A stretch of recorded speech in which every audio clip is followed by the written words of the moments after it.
દોસ્તો મારી ગુજ્જુની મોજ ચેનલમાં આપનું સ્વાગત છે। આજના વિડીયોમાં આપણે વાત કરવા જઈ રહ્યા છીએ કે આજે તો રણજીતભાઈ અને સંજયભાઈ ઉપર તેમના મમ્મી ગુસ્સે થયા। જુઓ, એ તો બધા માટે કપડાં લાવ્યા પરંતુ રાકેશભાઈ માટે કપડાં ના લાવ્યા અને આખું ફેમિલી આજે ગયું તખાભાઈના ત્યાં રમેલમાં અને કેવા કેવા કપડાં લાવ્યા, કોના માટે લાવ્યા। અને દોસ્તો આજે તેમના મમ્મીને હોસ્પિટલે લઈ ગયા દવાખાને બતાવવા, તો દાંતનું જોઈને ડોક્ટરે આ શું કહી દીધું, આ બધી જ માહિતી મળશે તમને મારા આ વિડીયોમાં। મારી ચેનલ ઉપર નવા હોય તો ચેનલને ફટાફટ લાઈક, શેર અને સબસ્ક્રાઇબ કરી દો। Full video life of Thakor channel દોસ્તો ફૂલ વિડીયોની લિંક ડિસ્ક્રિપ્શનમાં મૂકેલી છે, ત્યાં જઈ તમે આખો વિડીયો વોચ કરી શકો છો। આવી ટૂંકી ટચુકડી લાઈવ લેટેસ્ટ ટ્રેન્ડિંગ માહિતી મેળવવા માટે કરી દો મારી ચેનલને ફટાફટ સબસ્ક્રાઇબ। તો ચાલો દોસ્તો વધારે રાહ ન જોતા આપણે વિડીયોની શરૂઆત કરી દઈએ છીએ। તમે વિડીયોમાં લાઈવ જોઈ રહ્યા છો કે પૂનમ ભાભી, પાર્વતી ભાભી અને તેમના સાસુ બધા જ લોકો રણજીતભાઈ અને સંજયભાઈ જે નવા કપડાં લાવ્યા છે એ જોઈ રહ્યા છે અને કહે છે કે ઘણા બધા કપડાં છે છતાં આટલા મોંઘા કપડાં કેમ લાવ્યા કરો છો। તેમના મમ્મીથી ગુસ્સે કરી અને તેમને બોલવા લાગ્યા કે આવા 2-2 હજારના શર્ટ પહેરાતા હશે, શર્ટ તો 500 રૂપિયામાં આવી જાય। તો વળી પૂનમ ભાભી કહે છે કે 399માં તો આખી જોડ આવી જાય।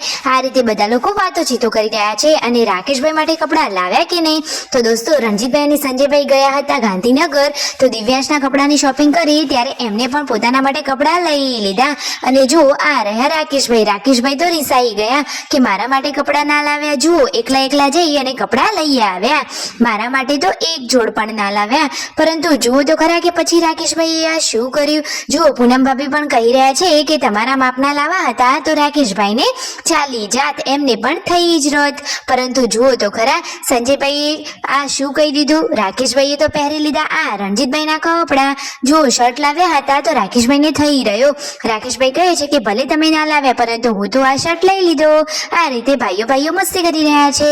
શિલ્પા ભાભી અહીંયા સરસ મજાની કઢી બનાવી રહ્યા છે અને જુઓ દોસ્તો અહીંયા આ પૂનમ ભાભી શું કરી રહ્યા છે, એ તો સફરજન ખાઈ રહ્યા છે। પછી બપોરનું જમવાનું રેડી થઈ ગયું છે, તો બધા જ લોકો સાથે મળી જમવા બેસી ગયા છે।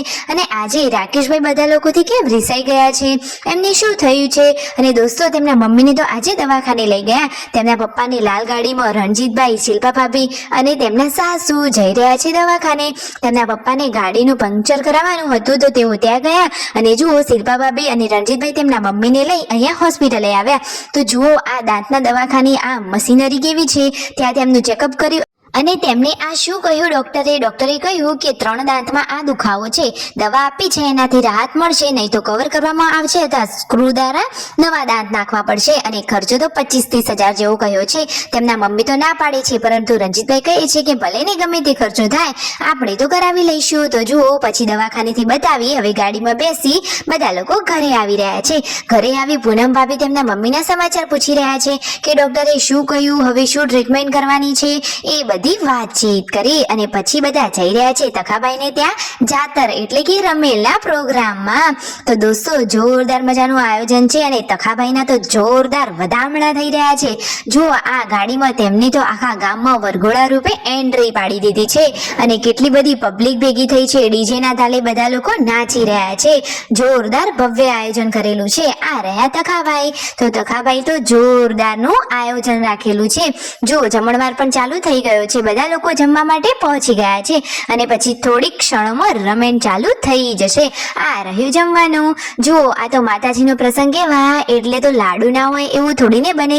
અને પછી ત્યાં આવી ગયા છે આ ભૂમિબેન સિંગર કે જે બધાના ખૂબ જ ચાહીતા ફેન છે અને એમના સોંગ એટલે બાકી જોરદાર। અને જુઓ તખાભાઈ અને બીજા બધા આ બુઆજી હવે અહીંયા બેસી ગયા છે રમેલના પ્રોગ્રામમાં। બધા જ લોકોએ દર્શન કર્યા અને મોજ મસ્તીથી આ સમય વિતાવ્યો। રાત્રે નાસ્તામાં રાખ્યા હતા ચા ને ગોટા। જો તેમના પપ્પાને તો જોરદાર ઇન્ટરેસ્ટ પડી ગયો છે અને વસ્તી તો કેટલી બધી છે, પબ્લિક તો ઘણી બધી ભેગી થઈ છે, જોરદાર માહોલ છે। વિડીયો ગમે હોય તો કરી દો લાઈક, શેર એન્ડ સબસ્ક્રાઇબ।